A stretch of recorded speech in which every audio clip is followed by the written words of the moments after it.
Assalamualaikum warahmatullahi wabarakatuh. Selamat bertemu lagi kepada rekan-rekan mahasiswa di mata kuliah Basis Data Dasar. Oke, jadi di video kali ini kita akan melanjutkan ya pembahasan yang sudah kita pelajari di video sebelumnya tentang konversi dari IRD ke table. Jadi sekilas saya review apa yang sudah kita pelajari sebelumnya, bahwa untuk konversi dari IRD ke table itu ada dua hal yang harus diperhatikan ya terkait dengan relasinya. Yang pertama, kita perhatikan dari sisi kardinalitas rasionya, itu dulu yang kita lakukan ya. Prinsipnya apa? Jangan sampai terjadi multi value. Karena kalau terjadi multi value maka akan error. Nah, kemarin caranya gimana? Kalau yang relasi one to many, maka yang relasi one ya, primary key-nya si one itu menjadi foreign key di bagian many. Nah, kemudian kalau relasinya many to many, maka akan tercipta sebuah table baru. Nah, sedangkan kalau yang relasinya one to one, kemarin sama-sama kita pelajari, dia bisa dua arah ya. Bisa dari table mahasiswa, kemarin mahasiswa dan KTP misalkan. Jadi dari mahasiswa bisa diberikan sebagai foreign key di KTP, dan primary key dari KTP bisa diberikan sebagai foreign key di mahasiswa. Nah, kemudian muncul pertanyaan selanjutnya, kalau bisa dua-duanya, terus bagusnya pilih yang mana? Nah, dengan kondisi seperti itu, baru kita perhitungkan participation constraint. Jadi dengan kata lain, sebenarnya participation constraint ini lebih ya akan terasa manfaatnya untuk kita memilih mana bagusnya untuk yang jenis relasinya one to one. Karena kalau yang one to many sama yang many to many, dia tidak lagi memperhitungkan participation constraint karena jelas sifatnya adalah murni menghilangkan terjadinya multi value. Oke, langsung kita masuk saja.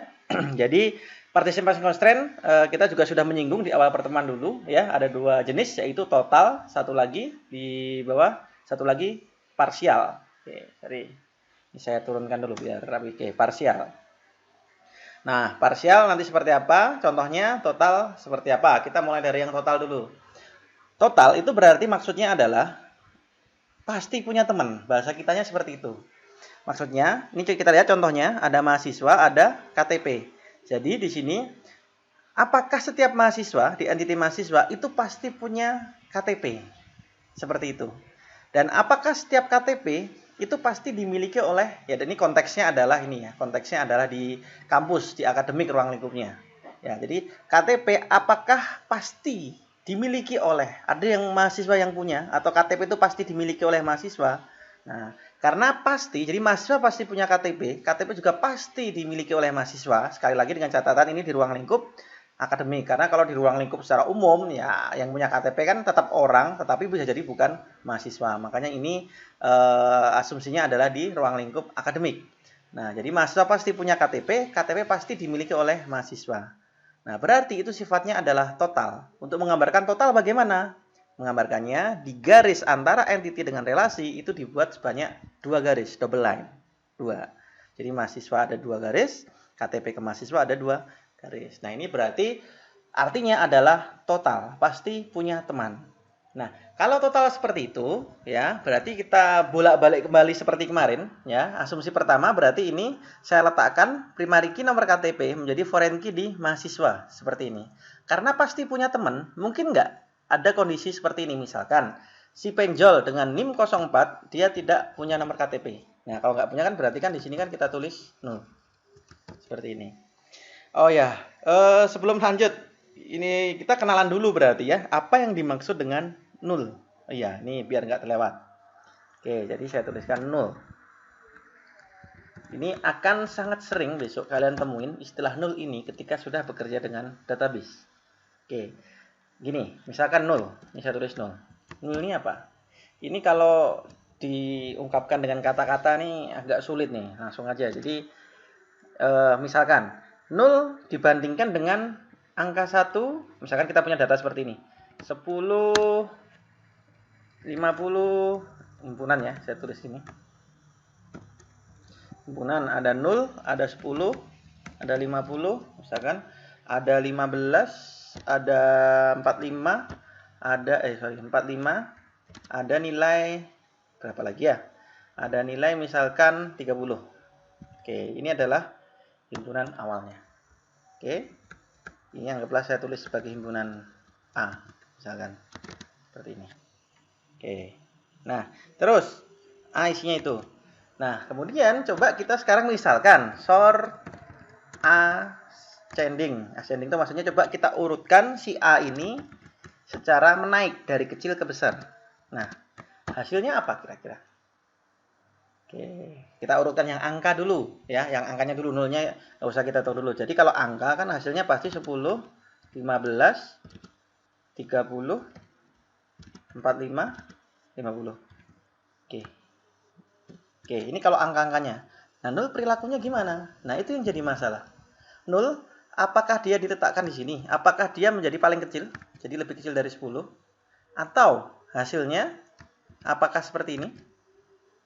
0 di atas 50 paling besar. Nah, apakah seperti ini? Yang benar yang mana? Yang ini atau yang ini? Oke, jawabannya dua-duanya benar. Oh, kok bisa? Ah, bingung kan? Nah, itu dia. Itulah si 0. Jadi 0 ini sebuah nilai. Jadi 0 itu bukan 0 ya. Sekali lagi. 0, sekali lagi saya tekankan, 0 itu tidak sama dengan 0. Ini penting karena masih juga misalkan sering ditemui beberapa yang menyampaikan bahwa 0 itu sama dengan 0 gitu ya. Misalkan saat ujian atau saat apa, enggak. Tidak sama sekali. 0 itu adalah suatu nilai yang dia itu memang tidak bisa dibandingkan. Ya, jadi suatu kolom, suatu baris yang dia itu isinya kosong, kosong. Jadi kalau kosong mau kita bandingkan bisa nggak? Misalkan 0 dengan 5 besar mana? Ya, nggak bisa dibandingkan. Ya, nggak bisa dibandingkan. 0 dengan 50 misalkan nih. Besar 50 atau besar 0? Ya, nggak bisa dibandingkan. Itulah 0. Nah, makanya 0 dalam penanganan, misalkan dalam kondisi sorting seperti ini, itu biasanya seperti tadi, ya penanganannya. Ini saya hilangkan dulu misalkan. Oke. Urutkan dulu yang nilai-nilai normalnya. Nah, kemudian yang 0 tadi kan jadi ketika tadi kan ada 0 ya. Hapus, sorry. Oke. Nah, ini kan ada nilai 0 seperti ini, misalkan angkutannya. Nah, ketika si A ini dapat perintah sorting seperti ini untuk diurutkan, maka langkah pertama si DBMS itu akan memfilter yang 0 terlebih dahulu, dihilangkan dulu. Ini diurutkan. Oke, jadi seperti ini. Yang 0 itu bukan dihilangkan ya, tapi si 0 itu ditampung misalkan ke dalam suatu tempat sementara, temp ya, temp isinya 0, pindah seperti itu. Kemudian si isi-isi data yang diurutkan, setelah ini terurut, baru nolnya diambil lagi dari sini untuk ditaruh, terserah. Di awal bisa, di akhir bisa, bahkan ekstrimnya sebenarnya nyisip di tengah-tengah pun bisa. Ya, tapi biasanya kalau nggak di awal, di akhir. Kenapa ya? Karena 0 itu nggak bisa dibandingkan. Jadi dimanapun tempatnya dia oke. Makanya biasanya diambil dulu ke suatu tempat, dipisahkan istilahnya, angka-angkanya diurutkan, kemudian digabungkan lagi. Nah, kesimpulannya apa? Merepotkan kan? Nah, kalau kita sudah ngomong seperti itu, misalkan dalam tabel itu ada ribuan jutaan data dan banyak nilai 0 di situ, maka apa yang akan terjadi? Kinerja dari database-nya terganggu. Mungkin kasarannya kalau tanpa nilai 0, mengeksekusi 1 juta baris misalkan nih butuh waktu 1 menit misalkan. Nah, dengan ada nilai 0 jadinya waktunya membengkak misalkan jadi 2 atau 3 menit. Nah, jadi kurang lebihnya gambarannya seperti itu. Itulah kenapa kita perlu untuk meminimalisir nilai 0. Jadi terhapus ya. Hindari atau minimalkan prinsip minimalkan terjadinya nilai 0. Tapi andai kata terjadi, gimana? Ya, itu sekali lagi ini sifatnya berbeda dengan multi value. Kalau multi value kemarin, itu kan ketika terjadi, maka dia akan error. Oke, nah kalau ini, dia tidak error. Ya, tidak error. Tetapi, itu tadi, akan lebih bagus kalau nilai nolnya itu diminimalisir. Oke, jadi ini ya prinsipnya, meminimalkan nilai 0. Nah, sekarang kita kembali ke tabel ini. Kita lihat di sini, mungkin nggak terjadi 0 seperti ini? Nggak mungkin ya. Kenapa? Karena setiap mahasiswa itu pasti punya nomor KTP. Oke, berarti kondisi nomor KTP di sini, ini tadi berapa? Ini saya tuliskan, saya kembalikan lagi. Oke, jadi pasti akan terisi. Nah, sekarang kita balik. Misalkan NIM-nya, ini kita jadikan foreign key di sini. Berarti ini kita hapus. Ini jadi foreign key. Oke. Nah, sekarang ini kita lihat, mungkin nggak terjadi nilai 0. Setiap nomor KTP, mungkin nggak dia itu nggak dimiliki oleh mahasiswa. Jadi misalkan nomor KTP hantu, seperti ini. Nah, hantu rasanya mungkin nggak punya nomor KTP manusia lah ya. Oke, nah jadi tidak akan mungkin juga terjadi kondisi seperti ini. Intinya, setiap foreign key itu pasti akan terisi. Baik kita bawa tadi nomor KTP ke mahasiswa, ataupun NIM kita bawa ke tabel KTP. Oke, jadi ini saya hapus. Jadi mau ke sini atau mau ke yang opsi pertama itu aman. Kalau jenis relasinya adalah total. Oke, terserah itu mau pakai yang mana pilihan. Mana sih? Salah. Songpat. Oke. Ini yang total. Nah, sekarang kita ke contoh yang terakhir ya, yang kedua. Yaitu kalau jenisnya parsial. Ini salah ini. Ini seharusnya sebentar. Saya benerin dulu. Oke, kita kembali. Sorry, tadi ada kesalahan diagram ya. Sudah saya sesuaikan. Oke, jadi ini adalah parsial. Yang tadi nomor KTP saya ganti menjadi paspor ya. Paspor. Nah, maksudnya parsial itu berarti itu belum tentu punya teman. Ya, mahasiswa apakah pasti punya paspor? Ya belum tentu. Kalau dia nggak pernah keluar negeri, nggak ada kebutuhan keluar negeri, ngapain bikin paspor? Oke, ini ruang lingkupnya kembali akademik. Apakah setiap paspor itu pasti dimiliki oleh mahasiswa? Atau istilahnya tuh apakah ada paspor siluman atau paspor hantu tadi? Nggak mungkin. Setiap muncul paspor di lingkungan akademik, ya, lingkungan akademik, itu pasti dimiliki oleh mahasiswa.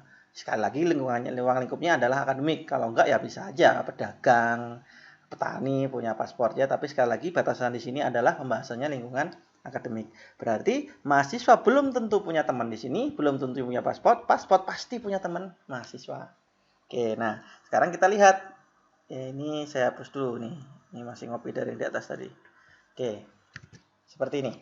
Nah, opsi pertama, sekarang misalkan ya paspornya yang kita yang NIM-nya yang kita bawa ke paspor. Oke, ini kita copy, kita pindahkan ke sini. Oke. Nah, kembali, apakah mungkin muncul siluman seperti ini? Jadi, paspor itu tidak dimiliki oleh mahasiswa. Nah, mungkin kan? Ini mirip seperti yang di awal tadi. Berarti setiap paspor pasti dimiliki oleh mahasiswa. Jadi opsi membawa NIM menjadi foreign key ke paspor itu tidak mungkin terjadi nilai 0. Nah, sekarang kalau kita balik, nomor paspor yang kita jadikan foreign key di sini. Lebarin. Oke. Ganti warna biru. Oke, berarti ini hapus. Cut dulu. Oke. Nah, seperti ini. Kita coba, mungkin nggak terjadi seperti ini. Si penjol, NIM 04, dia tidak punya paspor. Sedangkan teman-temannya punya. Mungkin nggak? Ya sangat mungkin. Mungkin saja. Kenapa? Karena si penjol mungkin dia tidak suka jalan-jalan ke luar negeri. Dia cinta Indonesia. Jadi jalan-jalannya ke dalam negeri saja. Oke, Indonesia itu kan indah. Oke, nah jadi kondisi seperti ini itu mungkin. Nah, sekarang kembali ke prinsip awal tadi, ya. Ke sini. Minimalkan terjadinya nilai 0. Jadi kalau kita suruh milih, ya, dua opsi ini, karena kan harus pilih salah satu. Pilih NIM-nya yang dimasukkan ke sini, atau kita pilih nomor paspornya yang jadi foreign key di sini. Kita lihat yang muncul potensi nilai 0 yang mana. Oh, ternyata yang opsi paspor jadi foreign key. Berarti ini yang tidak kita pilih. Yang kita pilih berarti yang ini. Kenapa? Karena kalau NIM jadi foreign key, maka nilai 0-nya tidak akan terjadi. Itu jawabannya. Berarti kalau one to one dengan sifatnya parsial, apa ininya pilihannya? Berarti foreign key-nya itu, jadi kalau di sini kita lihat mahasiswa adalah sisi total, kemudian paspor adalah sisi parsialnya. Berarti yang paling pas primary key-nya sisi total itu menjadi foreign key di sisi parsial. Kenapa? Karena kalau yang primary key-nya si parsial, contohnya tadi nomor paspor itu jadi foreign key-nya si total, ya itu akan muncul nilai 0. Potensi ya. Maksudnya potensi itu ya bisa muncul, bisa enggak, tetapi potensinya itu ada. Oke, kalau ini potensinya tidak mungkin ada, jadi tidak akan pernah muncul. Oke, itu dia penjelasan bagaimana kalau kita mengkonversi dari IRD ke tabel ya untuk fokus atau untuk kasus dengan mempertimbangkan participation constraint. Nah, jadi langkahnya ya itu adalah mengcombine. Jadi yang pertama kita perhitungan dulu kardinalitas rasio yang kemarin, kemudian setelah itu ya terutama khusus untuk yang sifat relasi ya bantuan selalu pertimbangkan participation constraint. Itu adalah cara bagaimana kita mengkonversi dari IRD ke table. Oke, sekian dulu mungkin penjelasannya ya. Apabila ada yang ingin didiskusikan silahkan kita lanjutkan di Google Classroom. Setelah ini ya kita di video-video selanjutnya akan masuk ke materi-materi yang lain ya. Tidak lagi fokus ke bagaimana mengkonversi IRD ke table. Oke, sekian dulu. Saya tutup pertemuannya, saya tutup videonya, saya akhiri. Assalamualaikum warahmatullahi wabarakatuh.